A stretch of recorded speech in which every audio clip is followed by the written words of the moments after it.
चलिए आप सभी को स्टडी मंथन में स्वागत है। स्टडी मंथन में आपको ऑल सब्जेक्ट के लिए क्लास 9 और 10 के लिए मिलेगा। ठीक है, इस चैनल को आप सब्सक्राइब करें, बेल आइकन प्रेस करें ताकि आपके पास न्यू वीडियो का नोटिफिकेशन पहुंचते रहे। ठीक है, चलिए आज हम लोग देखने वाला है हमारे आसपास के पदार्थ, जो विषय रसायन विज्ञान है और पार्ट फर्स्ट यानी लेसन 1 है। ठीक है, 9वीं कक्षा के फर्स्ट पढ़ा रहे हैं। इसका जो हमारे आसपास के पदार्थ, ठीक है, टॉपिक क्या है, हमारे आसपास के पदार्थ यानी पदार्थ के बारे में जानना है। ठीक है, रसायन विज्ञान और जो स्टार्ट करने वाले हैं रसायन विज्ञान स्टार्ट करने वाले हैं। रसायन विज्ञान पहले देख लेते हैं रसायन विज्ञान के बारे में कुछ। तो रसायन विज्ञान का जनक किसे कहा जाता है, तो लेवोजियर को कहा जाता है। रसायन विज्ञान का जनक किसे कहा जाता है, लेवोजियर को। ठीक है, और रसायन विज्ञान में हम लोग को पढ़ना क्या है, तो रसायन विज्ञान में पदार्थ के परस्पर संबंध और उनके क्रिया विधि का अध्ययन करना है। रसायन विज्ञान में क्या पढ़ना है, परस्पर आपको संरचना के बारे में भी पढ़ना है कि इनमें आंतरिक संरचना के बारे में पढ़ना, कौन सी चीज़ किससे रिएक्ट करेगी या नहीं करेगी, या किस स्टेज में है, जैसे सॉलिड यानी ठोस है या लिक्विड है या द्रव है, ठीक है, या गैस है। ठीक है, तो इस सब संरचना के बारे में पढ़ना है, परस्पर इसके संबंध के बारे में पढ़ना और क्रिया बारे के अध्ययन करना है। इसमें केमिस्ट्री में तो आप केमिस्ट्री आप जब खोजते हैं तो आप सोचिए कि इसमें पढ़ना क्या है, तो आप में इसमें इसके आंतरिक संरचना के बारे में पढ़ना है। ठीक है, इनके आप जो फॉर्म होता है तो उस स्टेज के बारे में पढ़ना है। ठीक है, सॉलिड लिक्विड गैस स्टेज के बारे में पढ़ना है। ठीक, अब आते हैं पदार्थ। एक टॉपिक देखे थे हम लोग, पदार्थ। ठीक है, पदार्थ किसे कहेंगे, तो संसार का वो सभी वस्तु जो स्थान घेरता है तथा जिसमें भार होता है तथा छोटे छोटे कणों से मिलकर बने होते हैं, उसे क्या कहेंगे, उसे पदार्थ कहेंगे। उसे क्या कहेंगे, पदार्थ कहेंगे।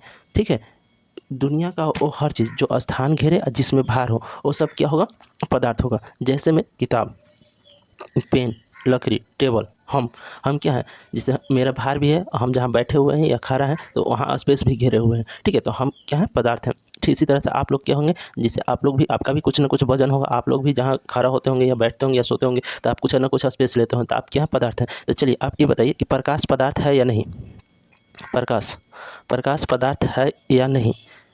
ठीक है, तो प्रकाश पदार्थ नहीं है। ठीक है, प्रकाश पदार्थ नहीं है। रीजन कि आप इससे आप नोट में लिख सकते हैं, प्रकाश पदार्थ नहीं है। रीजन समझिए, आपको प्रकाश बस एरिया लेता है, जैसे रूम अंधेरा है, आप लाइट जला दे पूरा रूम में लाइट आ जाएगा। ठीक है, लेकिन आपको भार का अनुभव नहीं होगा। ऐसा लगता है कि आप मान लीजिए कि धूप किए हुए उसमें निकलते हैं तो आप ऐसा बोलते हैं कि 4 kg का धूप लग रहा है या 10 kg का धूप लग रहा है, नहीं ना। अब हाँ थोड़ा तेज़ है धूप या नॉर्मल है ये बोलते हैं, लेकिन आप केजी या वजन से नहीं तोलते हैं। ठीक है, तो ये प्रकाश क्या हो जाएगा, प्रकाश प्रकाश आपका नहीं है पदार्थ। ठीक है, प्रकाश पदार्थ नहीं है। तो उसी तरह से आपको बताना है हवा पदार्थ है या नहीं, हवा पदार्थ है या नहीं, तो हवा पदार्थ है। ठीक है, आपको इसका एग्जांपल आप देख सकते हैं, बैलून लीजिए, उसमें एक बैलून को 2 बैलून लीजिए, एक ऐसे तोड़ लीजिए, उसके बाद एक हवा भर के तोड़ लीजिए। ठीक है, तो दोनों में अंतर हो जाएगा और स्पेस भी लेगा।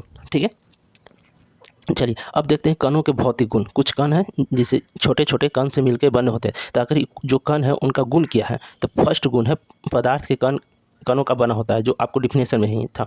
ठीक है, पदार्थ के कण के बीच रिक्त स्थान होते हैं। पदार्थ के अगर कण है दूसरे के बीच जाते रहते हैं। पदार्थ के कणों के बीच आकर्षण बल होता है, आकर्षण यानी इंटरनल फोर्स होता है। ठीक है, तो इस सभी चीज़ को हम पूरा डिटेल में देखेंगे अगला स्लाइड में। जैसे कि आप अभी ऊपर देख रहे थे कणों के भौतिक गुण में अभी देख रहे थे हम लोग कि पदार्थ कणों का बना होता है। तो यहाँ देखिए ये पदार्थ का भी आगे पढ़ेंगे वर्गीकरण, लेकिन ये एक पदार्थ का फिजिकल रूप है जिसे हम लोग अभी देख रहे हैं। तो इसमें देखिए, अगर ठोस में देखिएगा तो एक मैक्सिमम कण है, द्रव में उससे थोड़ा सा कम है, और गैस में द्रव से भी कम है। तो यही चीज़ पदार्थ कणों का बना, छोटे छोटे कणों का बना हुआ है। ठीक है, यहाँ पे आपको डायग्राम यानी फोटो जो देख रहे हैं उसमें आपको दिखाया भी गया है कि किस तरह से कण बना हुआ है। ठीक है, ठोस है जिसमें थोड़ा ज़्यादा कण है, द्रव है उसमें थोड़ा कम कण है, गैस है उसमें कम कण है। तो यहाँ पे लिखा हुआ है ठोस में अधिक कण, सबसे अधिक कण ठोस में होता है, ठोस से कम कण द्रव में होता है और सबसे कम कण किस में होगा, गैस में। आपको ट्रिक याद रखना है, ठोस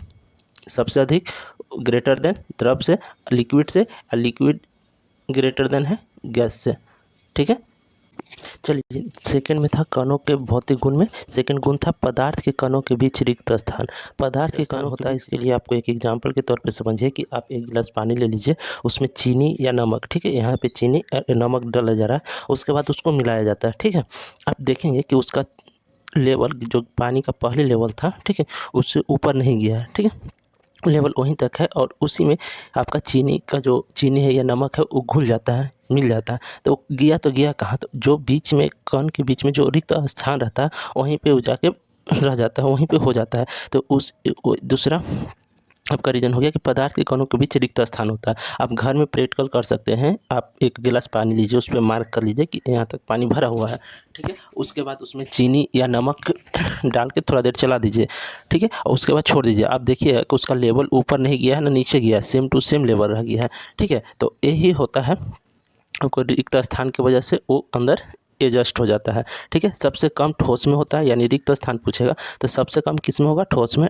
ठोस से अधिक द्रव में, और सबसे अधिक जो रिक्त स्थान होता है वो गैस में होता है, ठीक है। चलिए अगला स्लाइड।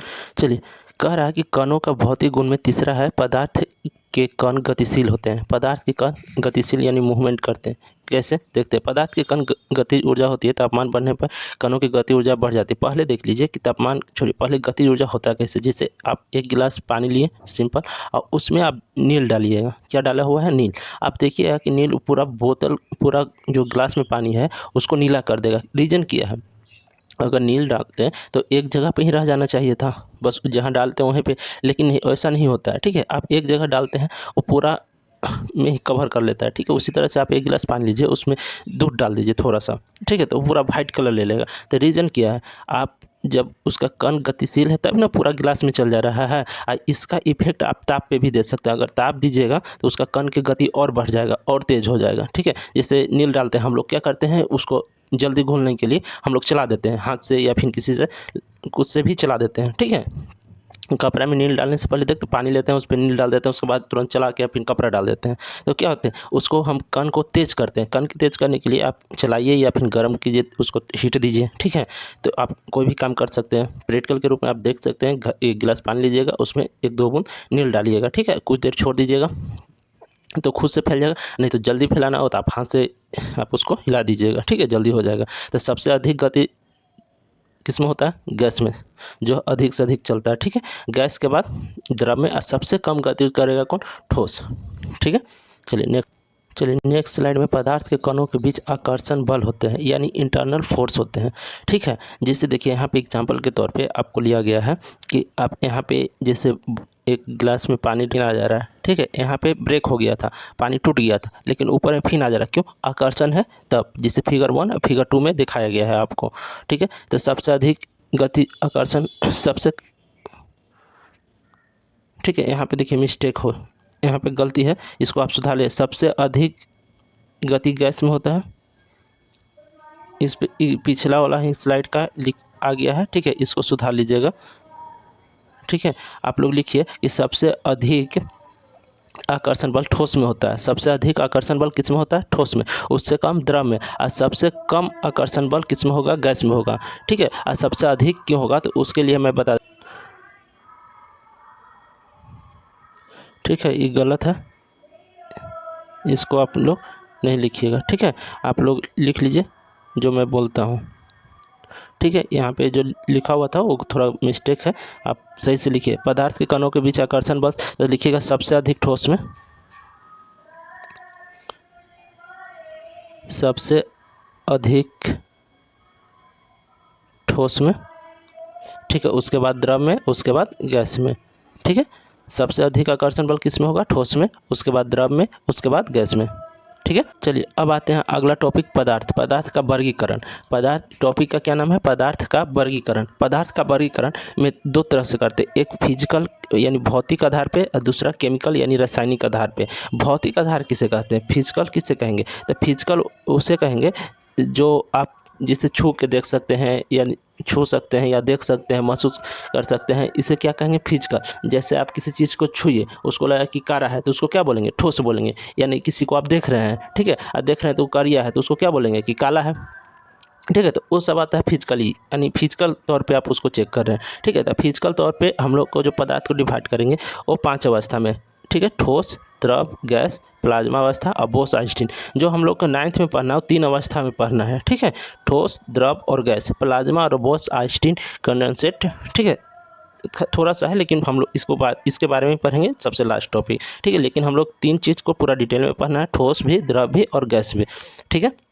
प्लाज्मा बोस आइंस्टीन भी पढ़ना है, सब लास्ट टॉपिक में ही देख लेंगे, ठीक है। इसी तरह से रसायन के आधार पे तत्व यौगिक का मिश्रण में डिवाइड किया गया है, जो हम लोग को चैप्टर नंबर 2 में पढ़ना है, ठीक है। तो वहाँ पे इसका पूरा डिटेल देखेंगे, पूरा चैप्टर नंबर 2 में पढ़ना है, ठीक है। चलिए, पहला टॉपिक था ठोस। पहला टॉपिक क्या था? ठोस। ठोस को देखते हैं।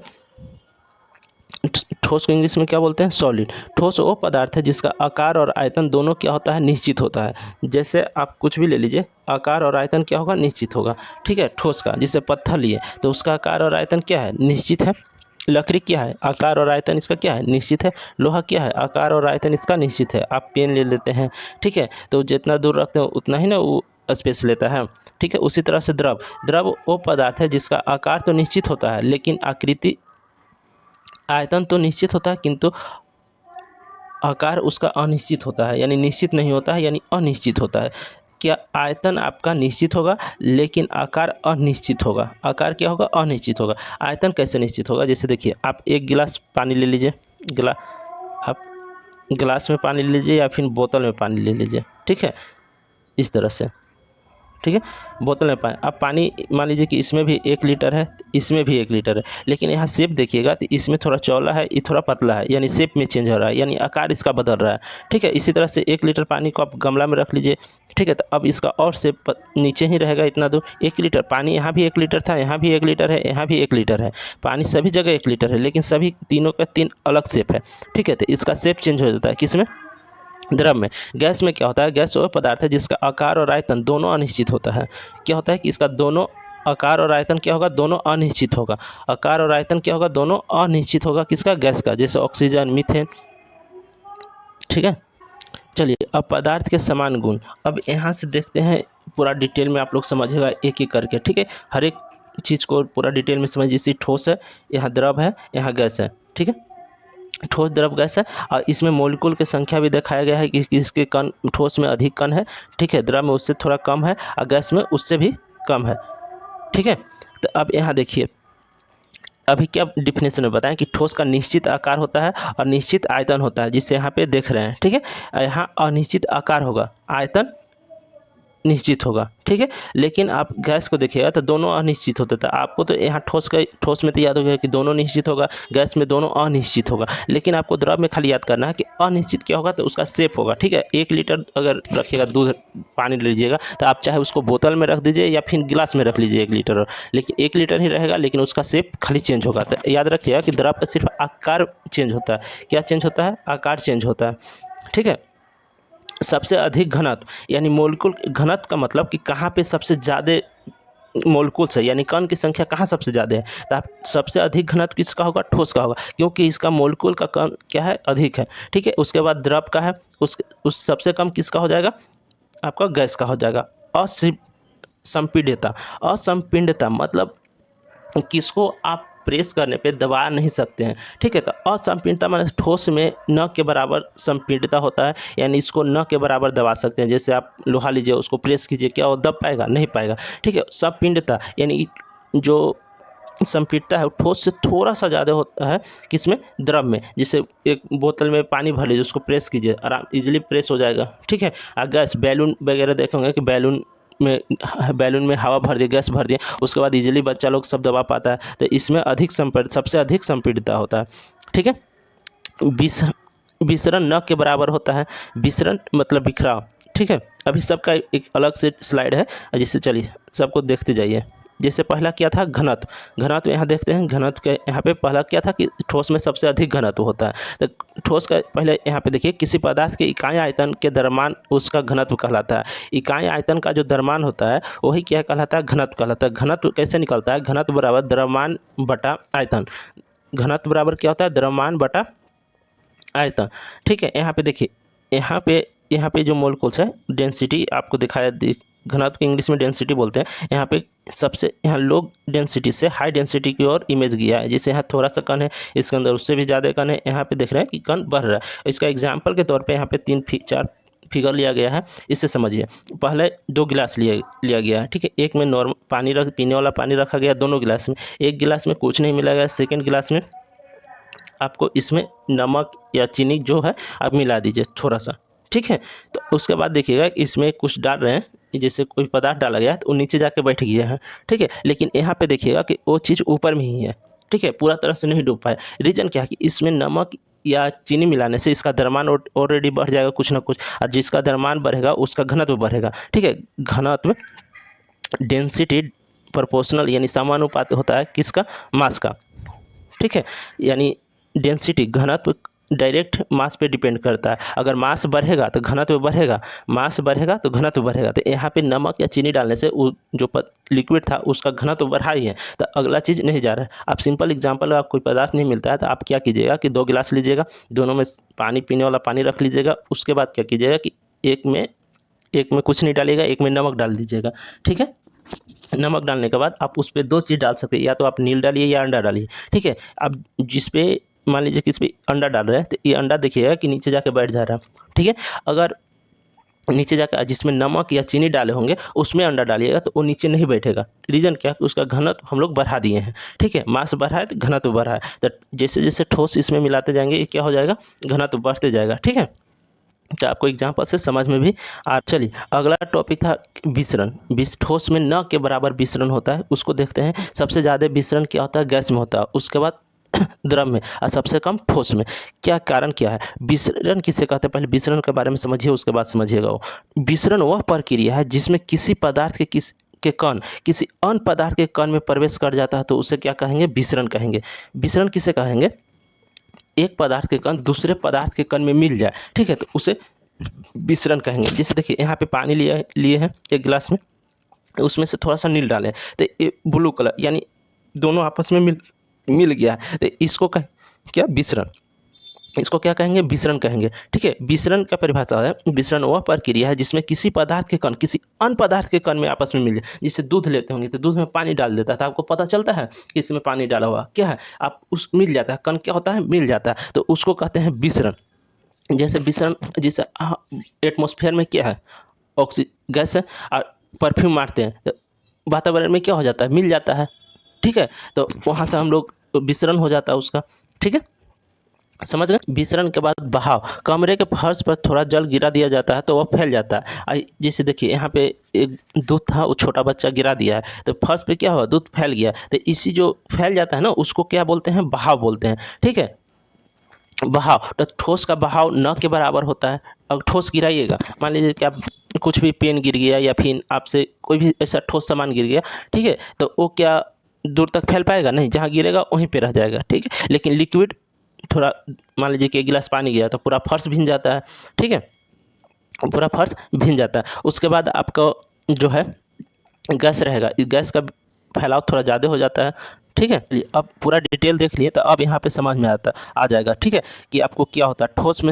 ठोस से ज़्यादा विसरण किस में होगा, जल में, ठीक है, यानी मिला। और सबसे ज़्यादा विसरण किस में होगा, तो आपका गैस में, ठीक है। बहाव भी सबसे ज़्यादा किसका होगा, गैस का होगा, ठीक है। नीचे उसका पूरा डिटेल, जैसे घनत्व भी पढ़े, बहाव हम लोग पढ़ चुके हैं, ठीक है, विसरण पढ़ चुके हैं। अब आता है संपीड़ितता था, है ना, कि सबसे कम संपीड़ितता ठोस में होता है। तो यहाँ देखिए, यहाँ एग्जाम्पल के तौर पे हम लोग एक पिस्टन लिए हैं, उस पर इंजेक्शन देने वाला होता है ना, उसमें हम लोग वायु भरे हैं, ठीक है। नीचे से आपको दिखाई दे रहा होगा थोड़ा सा रबर का कॉर्क लगा दिए हैं, अब वायु का कण अब यहाँ से प्रेस कर रहे हैं तो क्या हो रहा है, ये देखिए यहाँ पे सट जा रहा है, ठीक है। इसी तरह से आप ठोस को नहीं दबा पाइएगा उतना जितना गैस को दबा पाते थे। सबसे अधिक जो होता है संपीड़ितता किस में होता है, सबसे अधिक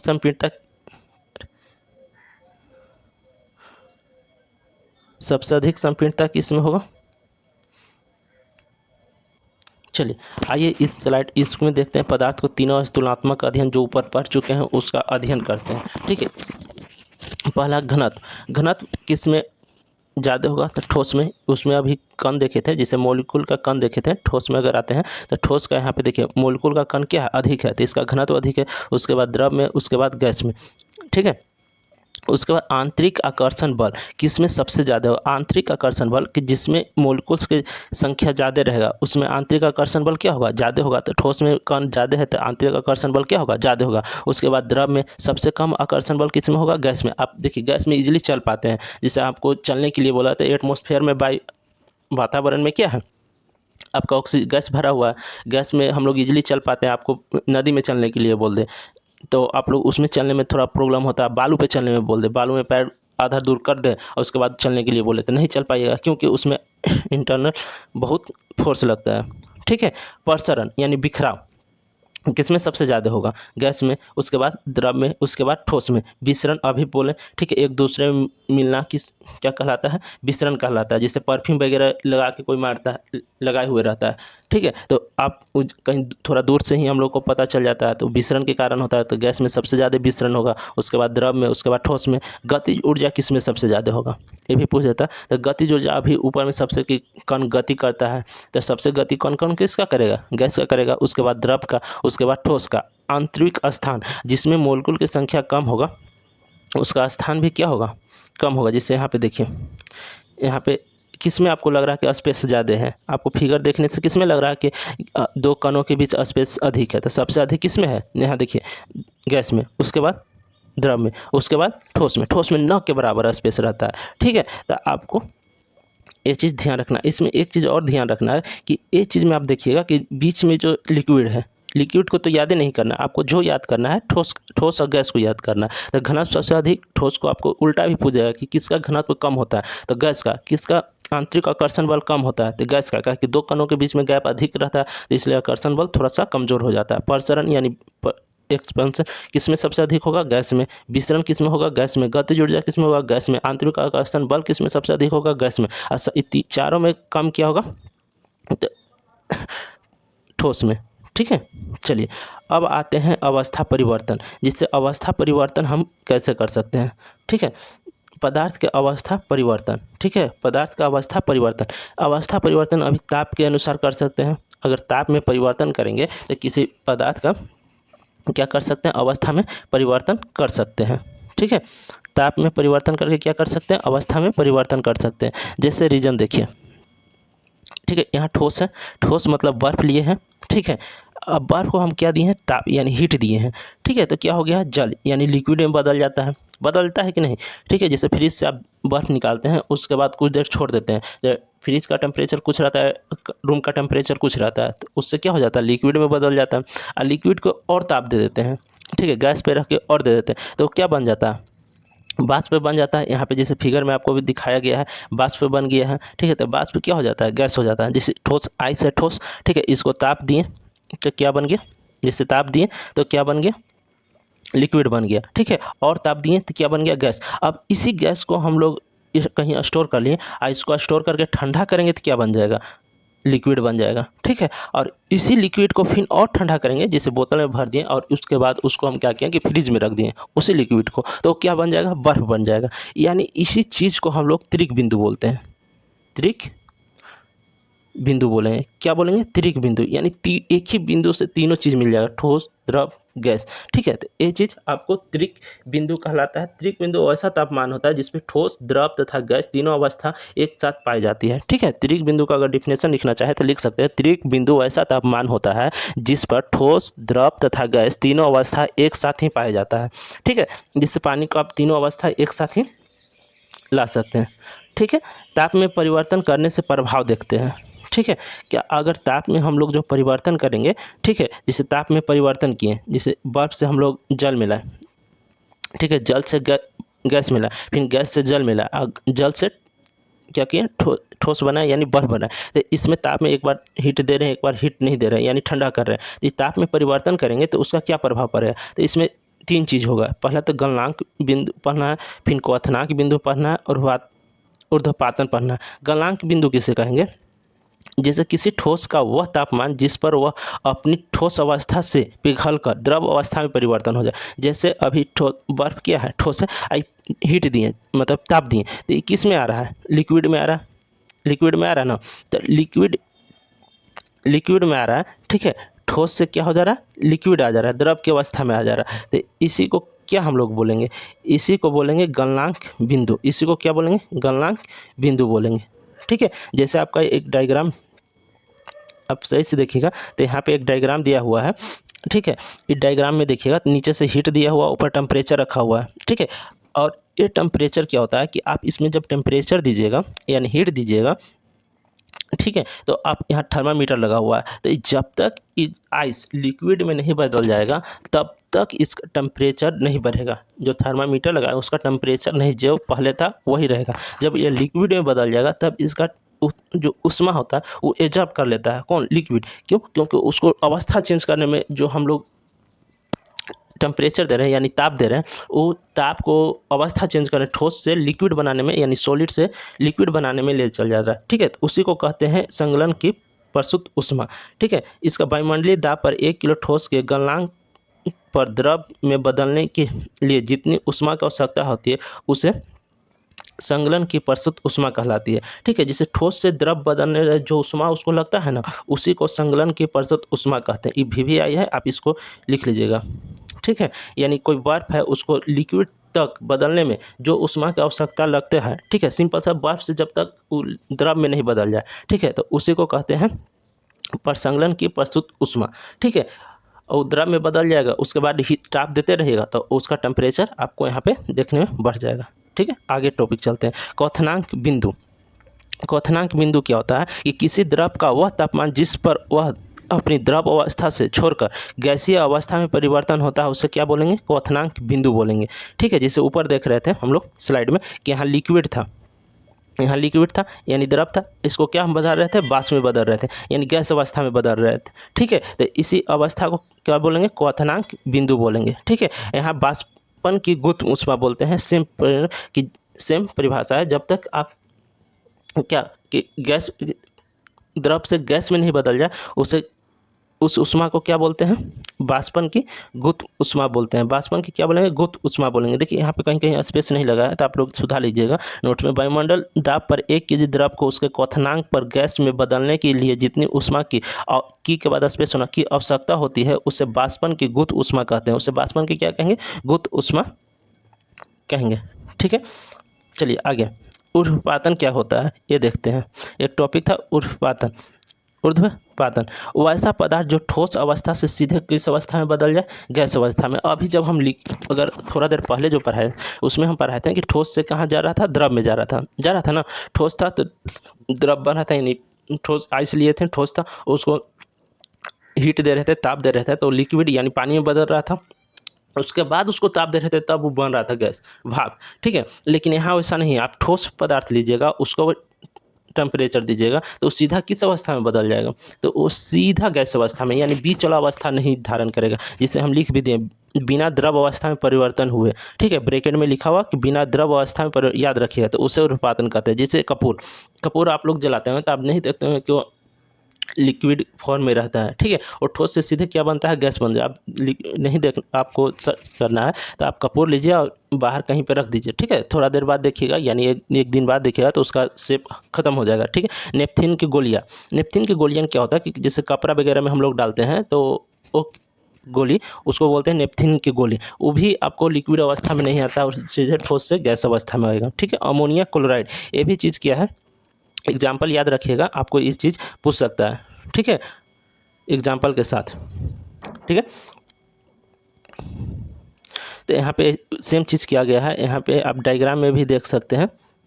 अब देखिएगा तो डायग्राम में यहाँ पे रखा गया है और यहाँ से नीचे से हीट दे रहा है। ठीक है, तो ये डायरेक्ट ऊपर में गैस बना रहा है, इसको स्टोर कीजिएगा तो डायरेक्ट ठोस होगा। ये भी लिक्विड यहाँ जो स्टोर हो रहा है ऊपर में, ये भी डायरेक्ट लिक्विड फॉर्म में नहीं होगा, सीधे गैस से ठोस बनेगा, ठोस से गैस बनेगा।